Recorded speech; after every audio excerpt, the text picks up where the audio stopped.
Ini. Pada saat mau merokok, susahnya minta ampun. Pertama saat menyalakan korek tiba-tiba mati.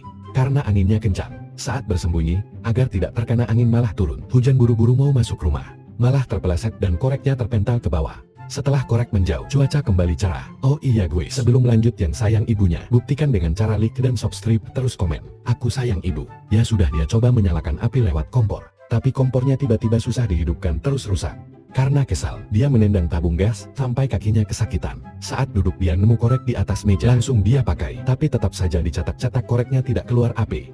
Saat sudah di atas kasur, dia coba sekali lagi. Ternyata bisa. Dia senang sekali akhirnya bisa merokok.